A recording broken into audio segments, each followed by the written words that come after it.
नंदाय ललिता तत्त्वतीर्थं माया पुरीषु च तथा मित्रपदं नाम ततः केदारमुत्तमम्।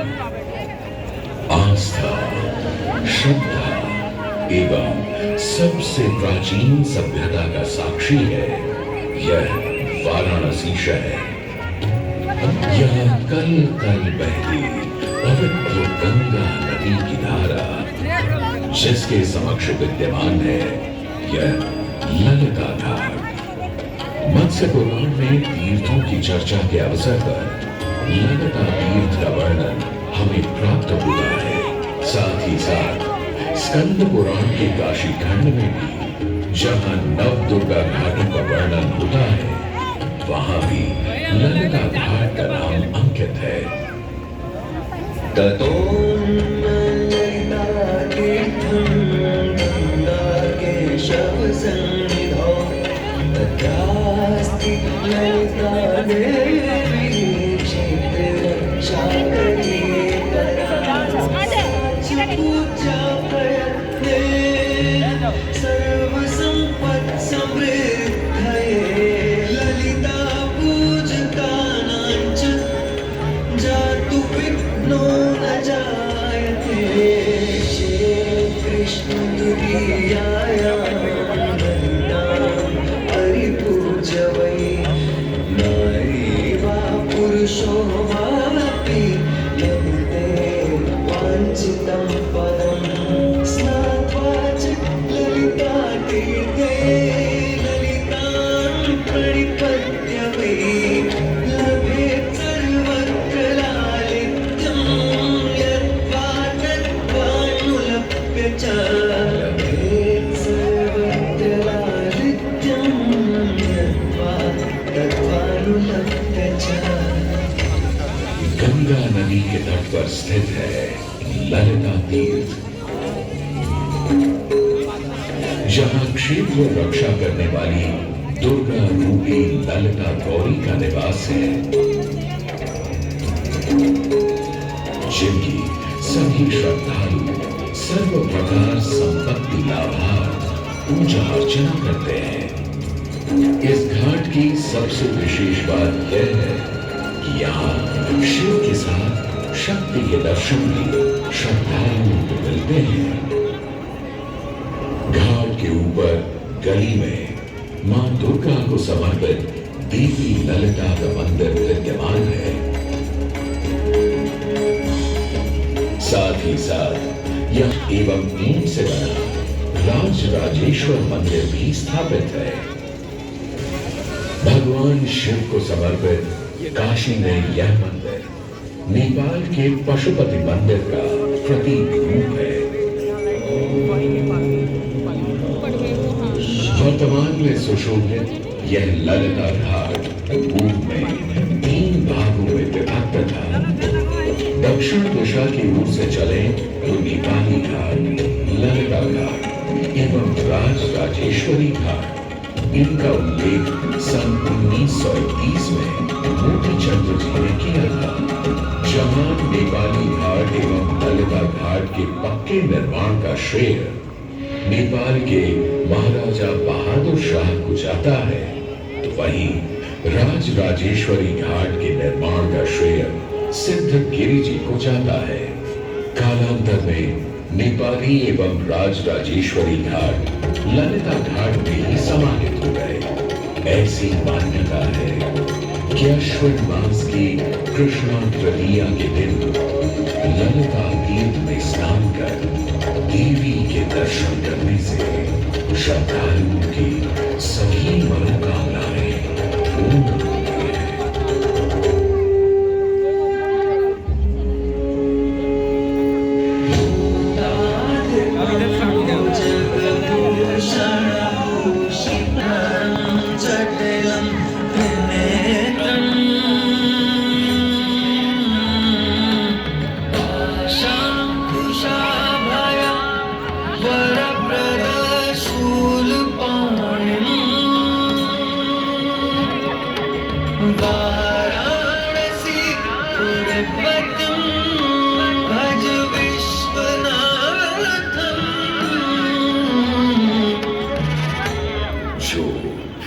सभी जीवों के स्वामी हैं, जो सर्पों को आभूषण के रूप में धारण करते हैं, जो बाघ की खाल को सुशोभित करते हैं। सूर्य, चंद्रमा और अग्नि उनके 3 नेत्र हैं तथा वो जटाधारी हैं, पाश, अंकुश और त्रिशूलधारी हैं। वे अपने सभी भक्तों को आश्कर उन्हें भय से सुरक्षा प्रदान करते हैं। ब्रह्मांड के स्वामी एवं वाराणसी के भगवान श्री विश्वनाथ की हम वंदना करते हैं।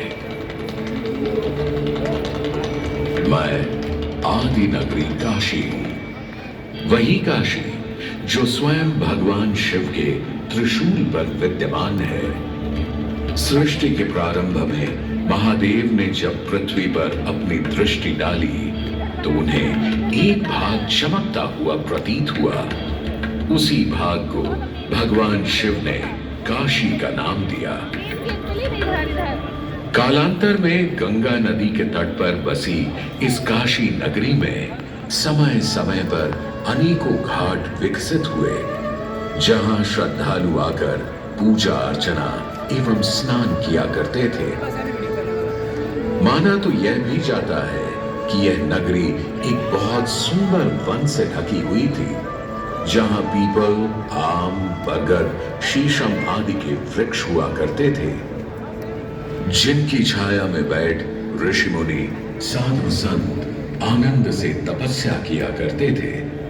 इसलिए इस जगह का उल्लेख आनंद वन के नाम से भी किया गया है। जितनी पुरानी काशी नगरी है, उतना ही पुराना यहाँ का काशी विश्वनाथ मंदिर भी है।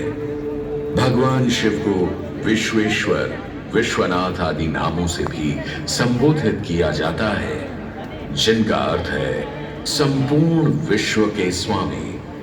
किंवदंतियों की माने तो सृष्टि के आदि में जब भगवान शिव एवं मां पार्वती पृथ्वी का भ्रमण कर रहे थे, उन्हें यह स्थान बहुत प्रिय लगा। तब मां पार्वती को यहाँ कुछ समय रुकने की इच्छा हुई, तो भगवान शिव अपने लिंग रूप में यहीं स्थापित हो गए।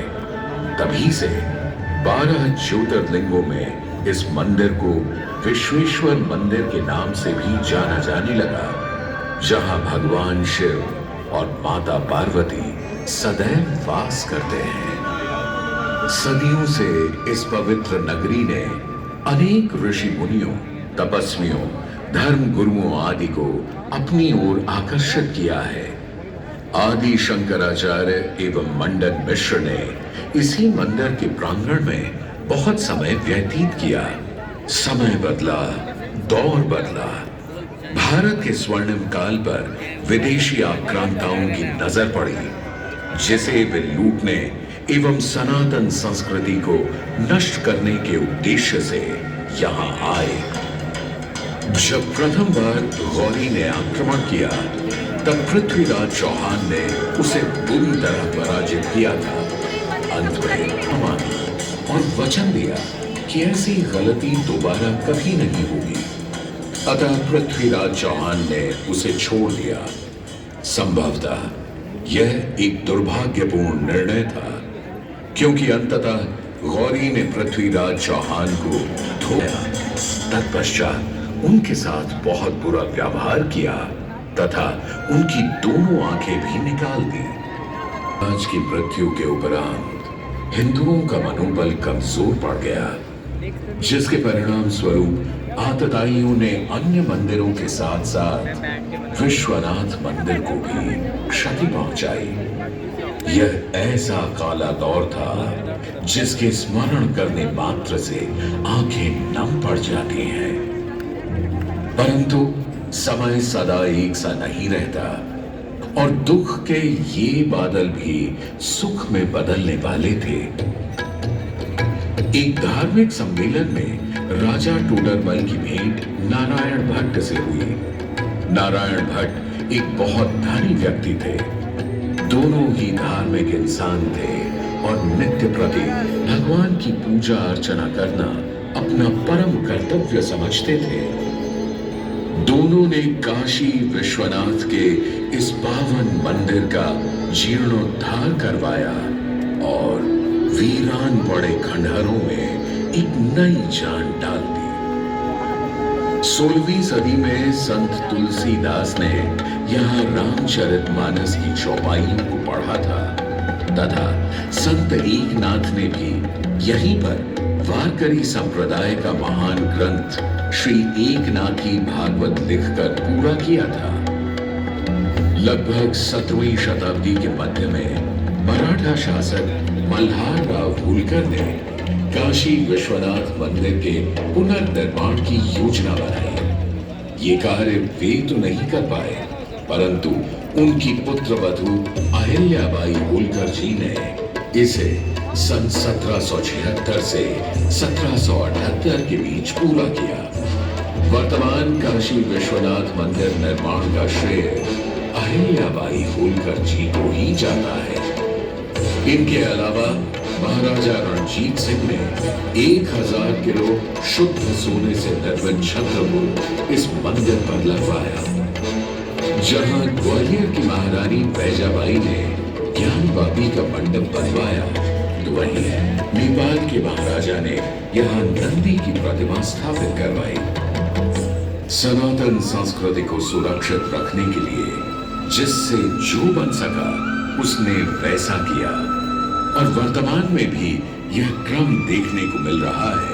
सन 2022 में भारत के प्रधानमंत्री नरेंद्र मोदी ने काशी विश्वनाथ मंदिर का जीर्णोद्धार एवं सौंदर्यीकरण करवा इसके स्वर्णिम काल को फिर से एक बार जीवंत करने का प्रयास किया।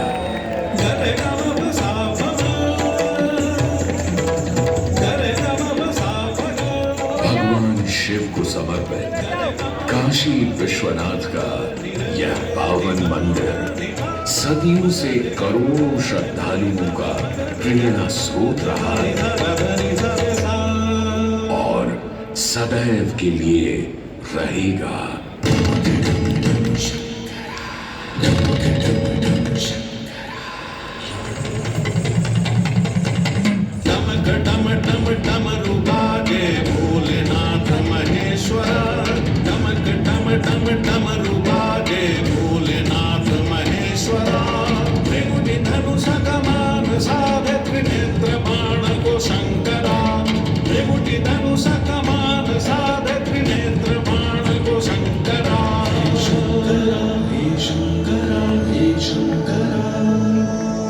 वाराणसी के हो बसैया हो पिता गजराज के, वाराणसी के हो बसैया हो पिता गजराज के,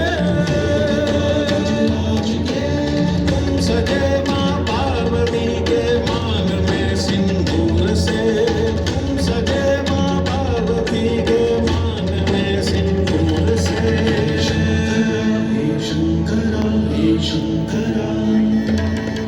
जटा की चुनरी लपेटे गंगा के समय वासते,